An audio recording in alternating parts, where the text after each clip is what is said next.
Hey yo, what up, gamers? I'm coming at you with another book review video. I wanted to read some more modern novels. I decided to read some of the Booker Prize winners.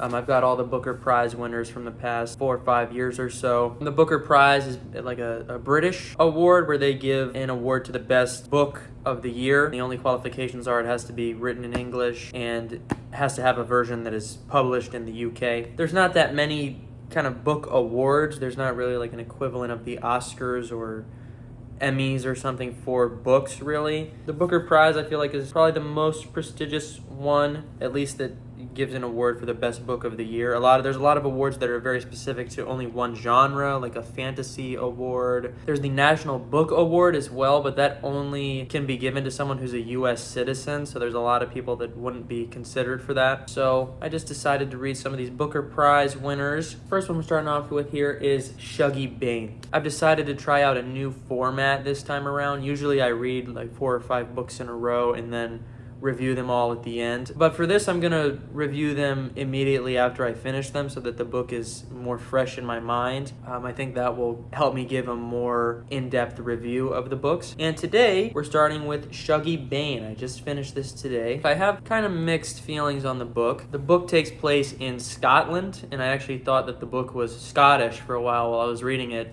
I didn't realize till later that this actually is an American book, or I guess it was published in America and the UK at the same time. But it uses a lot of Scottish kind of slang that I really had to look up a lot of this stuff in here. It was kind of hard to understand. It takes place during a time in Scotland when the Catholics and the Protestants were kind of had a big beef going on. They really hated each other. And I'm kind of vaguely familiar with the history between the Catholics and the Protestants in Scotland. I've seen some films that take place during that time. I don't really have a very in-depth knowledge of the history there, so it was kind of interesting to see a lot of the dynamics here. The characters are constantly having to be careful about how they answer questions because a lot of people will ask probing questions trying to figure out whether you're Catholic or Protestant to know whether they like you or not. So the characters constantly have to kind of, oh man, which do I go with here? It goes as deep as which sports teams you like. There's a team that the Catholics all support and a team that the Protestants all support. By knowing your sports team that you like, they'll know which side you're on. And it was pretty crazy to see some of the just hate and vitriol towards people of different religion. Not even different religion, just a different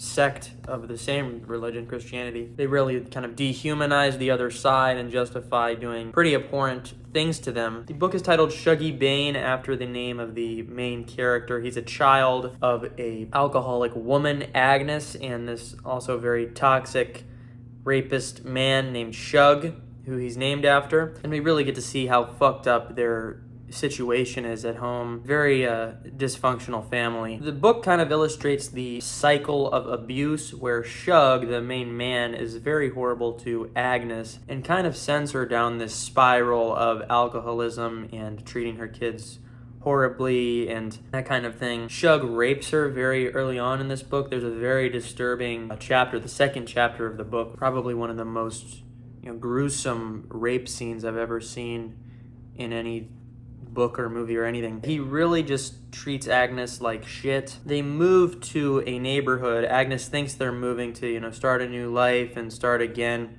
but really Shug is just moving them there so he can abandon them and leave them in this garbage neighborhood. Shug still feels a kind of love for Agnes, and he doesn't want her to be with, any other man, any other person to have her. So he tries to just completely destroy her before leaving, which he does pretty successfully. Agnes goes on this spiral of alcoholism, as I've mentioned, and the book kind of shows how her alcoholism is affecting the people around her, especially her children. Their lives are just completely torn apart by the alcoholism. It completely consumes their life. They're thinking about at all times. The characters are constantly, anxious about getting back home and what the situation is going to be when they get there. She has 3 kids, and you see how each kid has kind of a very different response to her alcoholism. The one kid, Catherine, is like very eager to just get the F out of there and move to Africa almost immediately, just completely abandoning the whole family. We don't really ever see her again. Leek is the middle child. He stays for a little bit longer, but eventually can't put up with it. And then the character Shuggie is like the most loyal to his mother, really just wants to get her through this. And basically his whole life is just trying to be the parent of his mother, basically. Another theme in the book is homophobia around this time in Scotland. The character Shuggie is a homosexual, an effeminate boy as well, and he gets very bullied everywhere, every school that he goes to. They move to like a bunch of different schools and he can't get away from this bullying. The kids call him a poof a lot, which is like the Scottish version of faggot. He's very kind of self-conscious about this and what the other kids think of him, and is always trying to put on this front that he really is like a normal masculine boy. He's constantly trying to research football statistics so that he can,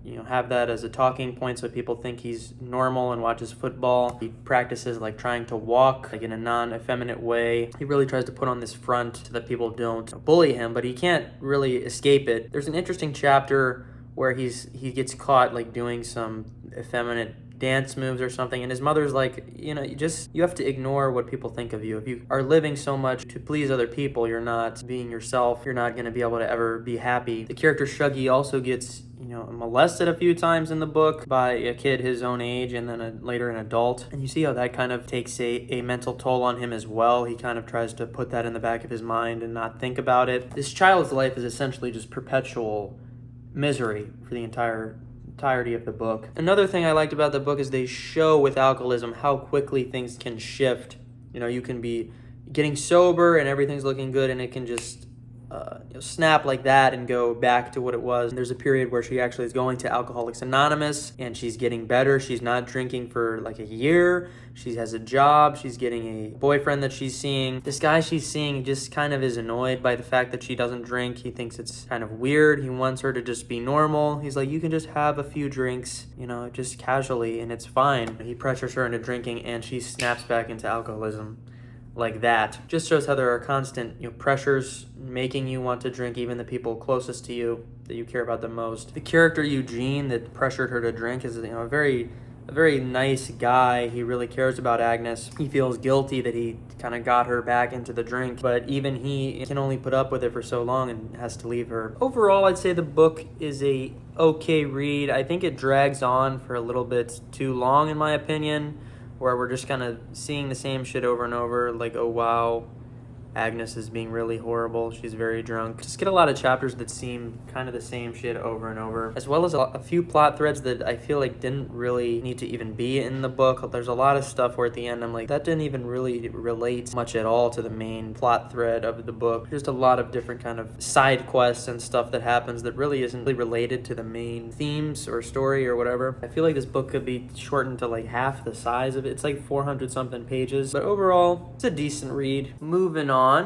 I just finished The Promise. This is a South African novel, won the 2021 Booker Prize. This book I also have kind of mixed feelings on, similar to Shuggie Bain, but I think I did enjoy this one a bit more than Shuggie Bain. The book is split into 4 parts, and each part is named after a certain member of the family who dies. So there's long time skips in between each part. As the more family members die, we kind of check in with the family every 10 years or so. And the book as well centers a lot around the South African history that's going on. You get to see a lot of different periods in time of South Africa and what was going on. One of the first things I realized about this book that kind of made me a little bit hesitant was it's kind of difficult to read. There is absolutely no quotation marks in here. It can be kind of hard to tell where the character's dialogue ends and the narration begins, or it can be difficult to tell whether a character is saying something out loud versus thinking it in their head. Definitely a lot of paragraphs that I was struggling to understand because there is just no quotation marks. That definitely got on my nerves a bit. I thought the concept of the book was pretty interesting, having it center around each character death and the funerals. You kind of have extended family members that you really only see at weddings or funerals or things like that. And that applies to this family. The family members are kind of distant from each other. We follow 3 main siblings of this family. They're quite distant from each other. They live in separate areas and they really only see each other in person at these funerals. The experience of the family members is kind of similar to us as the reader, where we get a time skip. We don't know what the characters have been doing for the past 10 years. The characters in the story, they haven't really seen their family members in 10 years, so they are kind of finding things out as well. I enjoyed kind of peeking into this family every 10 or so years and seeing how things have progressed, how their lives have fallen into shambles for a lot of them. I really enjoyed the South African politics in here, the history. I didn't really know much about South African history outside of very basic things about Nelson Mandela. You really get to see how the politics are affecting the actual citizens of South Africa through this family. The book starts out during the apartheid era of South Africa, and you see how that kind of affects the characters. There's a lot of civil unrest going on. The main character, Amor, is very young at the start of the book, and she is kind of learning that black people are not treated equally in this society. My favorite character in here is Anton, the brother, and you really see how the South African politics is affecting him. He's in the army and he kills a civilian, a black woman, and he starts to kind of lose faith in his country, feel horrible about himself. He up and leaves the army, which is a crime. He's going to be hunted down by the government. And in the first chapter, you kind of feel like things are hopeless for him. But then in the next chapter, we time skip and Mandela is now president and things have completely flipped around. Now him leaving the army is like a heroic act. So you can see how the politics going on affect the characters. Another interesting bit here that I didn't know, Mandela's successor, I think his name is Mbeki. I don't know exactly how to pronounce that. This Mbeki guy was a big proponent of like HIV and AIDS denialism. He didn't believe that HIV caused AIDS, and the main character, Amor, works in a hospital treating these patients who are not able to get treatments because of the government. But back to the Anton character, I really enjoyed his whole arc. Everything with Anton I thoroughly enjoyed. He's a very kind of conflicted character during the whole apartheid era. He kind of hates the apartheid thing and recognizes it as fucked up and evil. However, he's still kind of like intrigued by the power of a lot of these leaders. He dates a woman whose dad is like a politician that's a big proponent of this apartheid thing, and he's very intrigued by his power and status, even though he recognizes what he's doing is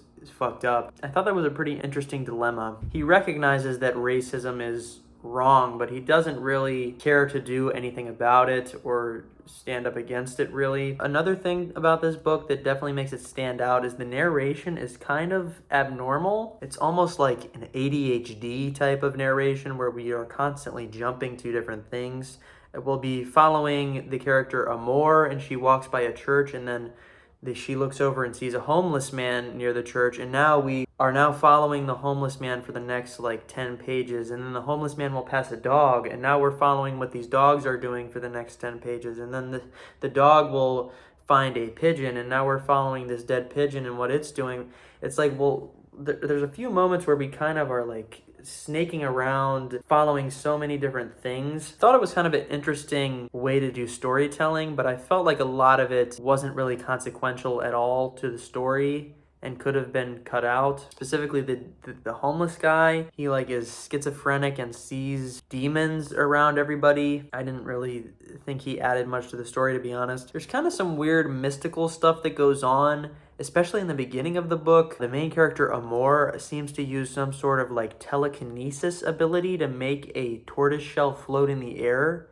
And that's not really ever explored again, that she has like magical powers like that. I don't know if maybe I was misunderstanding what happened. Maybe she was imagining this in her head, but I just thought that was kind of weird. There's a lot of kind of mystical, spiritual stuff that happens in the book, and I'm not entirely sure what the meanings of it is. Like what is really the meaning of these demons that the homeless person is seeing? I'm not sure. The main kind of subplot to the book that the book is named after, The Promise, deals with the main character and their slave, essentially. I don't know if they would actually be called a slave, but their servant that works for them that is black. The mother makes a promise in the beginning of the book to give this woman a house. It's left open to interpretation. We kind of come into the conversation halfway, so it's not clear who she's actually talking about giving this house to. The main character assumes that she's referring to Salome, the servant woman. I feel like I didn't really care much about whether Salome gets the house or not, to to be honest, even though it's supposed to be pretty central to the narrative of the book. I feel like we needed to get some more depth to the Amor and Salome characters for this ending to really pay off. I was much more invested in Anton and his storyline than I was with Amor. I feel like Amor is not really as fleshed out as she should be for me to really care at the end of the book. The whole last chapter where Amor kind of becomes the main character, I was pretty checked out. I didn't really care about her that much. I much preferred the third chapter. I think it peaked in the third chapter. But overall, I think it's an enjoyable book. It's paced very well. It's pretty quick paced. You can definitely read it pretty quickly. I feel like it's a lot shorter than Shuggie Bain. So far, my favorite of the Booker Prize winners that I've read. Based on what I read in the Wikipedia page for this book, the whole subplot with Amor and Salome and whether or not Salome is going to get the house is kind of meant to be an allegory about the current generation in South Africa and how they aren't really that much different than the older generation that was, down with the apartheid. Things are better, but there's still some problems that need to be addressed with racism and the characters not really caring about Salome or her well-being, which, I can understand, but I still think the allegory needed to be a little more fleshed out. I feel like if we could see some more things from Salome's perspective and Salome's child, I feel like that ending would hit a lot harder, but we don't really see that much from Salome's perspective. Moving on to our next book here, the 2022 Booker Prize winner, The Seven Moons of Maali, Almeida. This book is an English book about Sri Lanka. This book is another kind of historical fiction, although this one leans a lot more fiction than the previous books. A historical fiction that explores the Sri Lankan Civil War. There's kind of a pattern I've noticed with all three of these Booker Prize books I've read where they're all kind of historical fiction that take place in a foreign nation during a specific time period, and they all have gay main characters as well. I don't know if that's true with every Booker Prize winner or just these recent ones, but yeah, this one I actually thoroughly enjoyed. I really enjoyed learning a lot more about politics in Sri Lanka. Their history seems a lot more convoluted than like American history, whereas with the American Civil War, it's fairly straightforward. There's two sides that are both disagreeing over a specific issue, slavery or states' rights if you were educated in the South. But if you compare the American Civil War to the Sri Lankan Civil War, it is like so much more complicated. There's so many different sides at play. They give an explanation early on in the book of the various different sides in the Sri Lankan Civil War, the various different groups that are at play. There's the government of Sri Lanka, their special task force, which is very corrupt and will have people executed that go against the government and things like that. There's the LTTE, also called the Tigers, which is a group of Tamils, which is a ethnic group in Sri Lanka that was treated very poorly by the government. So there's a radical group of Tamils that have kind of risen up against the government. They'll kill other Tamils that aren't as extreme as them, the moderate Tamils, they'll kill them. There's also the JVP, which is like a Marxist group that also kind of wants to destroy the government. India is involved in the Civil War with a peacekeeping force that burns villages and stuff. There's so many different groups involved in this war, and he even says in here, don't try and look for the good guys because there aren't any. Which, if the book is presenting things accurately, seems pretty true. And the book centers around this main character who is dead. We start with him going into the afterlife. This book's version of the afterlife is very strange, very interesting. It was kind of funny at the beginning of the book when he first enters the afterlife. It's almost like the DMV or something where he's just waiting forever in this long line, waiting to be helped. You kind of start the afterlife in this sort of limbo area, and you have 7 moons to reach the light, which is this miraculous place you can go to that we aren't really sure about for the entirety of the book. He has 7 moons to access the light, and if not, he will just be kind of a spirit roaming the earth for eternity. And the ways that the spirits can interact with the real world is kind of interesting. They're very limited in where they can go and how they can travel and things like that. They can really only go to areas that are near their remains, but they can also travel through people's voices. If someone says your name, you can kind of teleport and view what is going on there. And throughout the book, we kind of slowly piece together who this person was and why he died, the events that led up to that. He was a photographer who would take pictures documenting the war. It's a pretty risky job because he has a lot of pictures documenting atrocities that the government has committed, and they obviously wouldn't want him to have these pictures. He would be killed if they found out he had these images. Spirits can also gain the ability to whisper to people in real life so they can kind of affect what's going on. There's a character, Sina, who the main character is kind of influenced by for a lot of the book, and he has this ability to whisper to people. The main character wants this ability to whisper so that he can bring his pictures to light. His pictures were never really released properly while he was alive. The main character kind of has this plan to get his friends to publish these images. He has copies of all of the images hidden somewhere that we don't really know for most of the book, and he's trying to communicate that to one of the main characters, Jackie. There's two other kind of main characters, DD,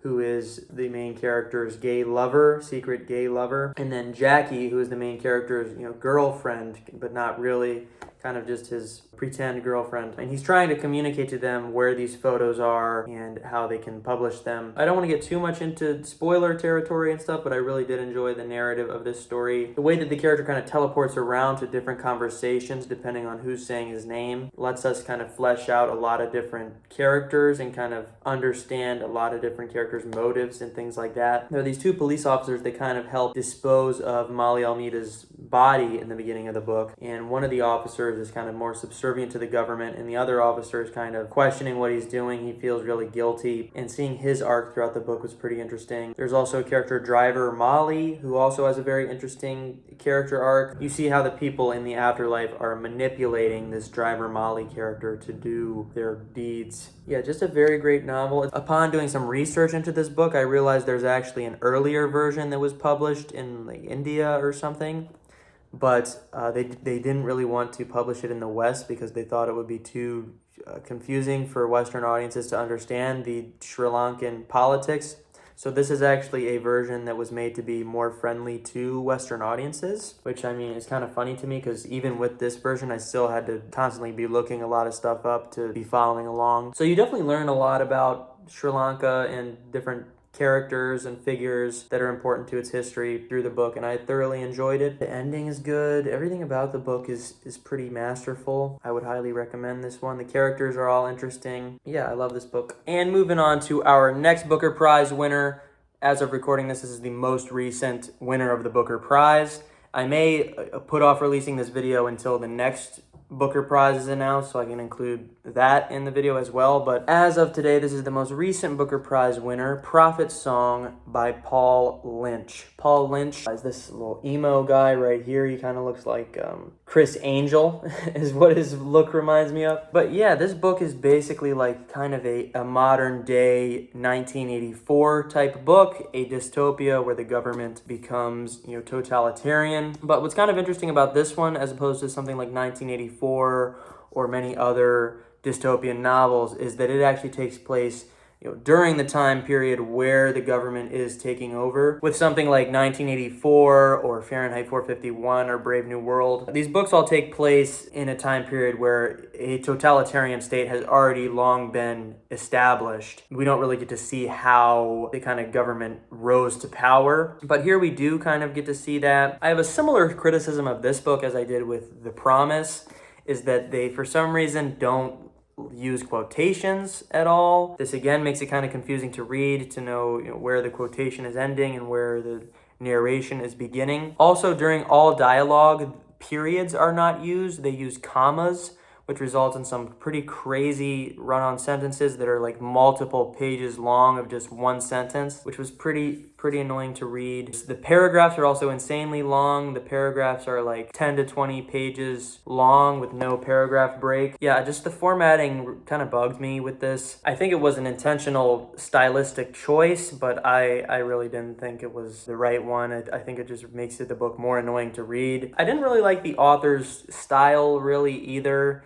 He uses a lot of metaphor and things like that, where I was having to read stuff over and over, like, what the fuck is he even trying to say here? I really didn't like his style. I really like the ideas that are in this book and the themes, the overall message of the book. I really wanted to like the book, but just overall, I really didn't enjoy it. The book follows this woman called Eilish, who has a family, a husband, and 3 children, and her family is slowly kind of ripped apart from her. Her husband is part of a teachers union, which, protests against the government and the things that they're doing. And her husband is disappeared shortly after he's doing this. And this is kind of the start of Eilish's downward spiral of her family just kind of crumbling around her. I feel like I already got kind of the general gist of it just from the first few chapters of the book. You're not really getting anything out of reading the full book that you wouldn't get from just reading the first few chapters.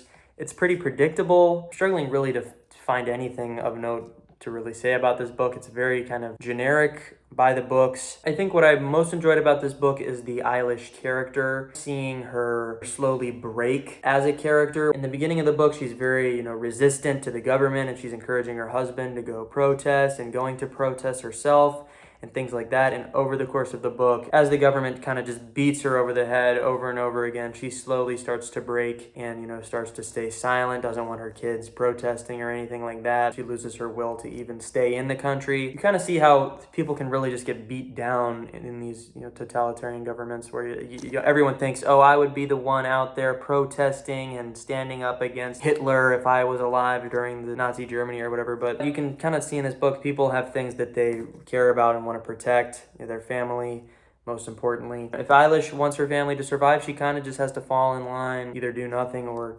escape the country. The other highlight of the book is something that happens kind of 2/3 of the way in, where she's concerned about her son and where he is when he's trapped in this hospital. That was also kind of a very powerful moment, but even then I feel like it was still kind of predictable. Overall, I just wouldn't recommend this book. I feel like it's extremely generic dystopian novel. The ending I really didn't like at all either. I was like, that's really how it ends? Just okay. I can see what the book was going for, but I just don't think it really stuck the landing, in my opinion. I kind of put off editing this video for so long that there's actually now another Booker Prize winner, Orbital, that I just finished reading. And this one, I gotta say, pretty weak. Might be one of the worst ones. It's by far the shortest one. It's only about 200 pages.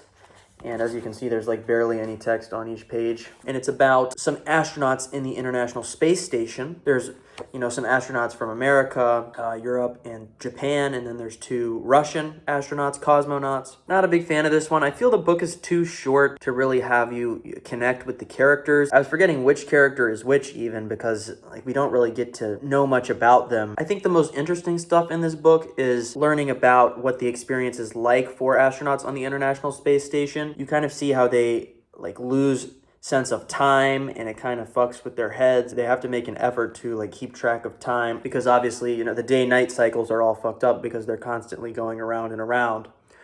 So their sense of how much time has passed and what day and night is totally kind of backwards. That was interesting, as well as how much time they have to put into exercising so that they don't lose their muscles. And another thing that was kind of interesting is seeing the treatment of the Russian astronauts as well. Things are kind of segregated because, the other countries don't really have very good relations with Russia. The whole space station is almost kind of segregated between the astronauts and the cosmonauts. They have, different quarters and different bathrooms and things. That was kind of interesting to see. You can tell there's a lot of moments where the author is trying to be profound, and I just wasn't feeling it a lot of the time. There's a scene where the 2 characters are debating the existence of God, and I was just so uninterested in the conversation. They don't really present any interesting arguments about God or anything. I don't know. There was one chapter where they kind of go into politics a little bit, where they're kind of looking down at the world and thinking, and when they see, how huge and beautiful the earth is, they're kind of thinking, how are people so divided over things like politics and such? And then it occurs to them that the entire world is kind of run by politics. That was kind of interesting. That's the only really part of the book that was at all profound to me. The rest, I was just really bored this whole book. I didn't enjoy much at all from this. It's really too short for me to have much to even say about it. Wouldn't recommend it. Sucks.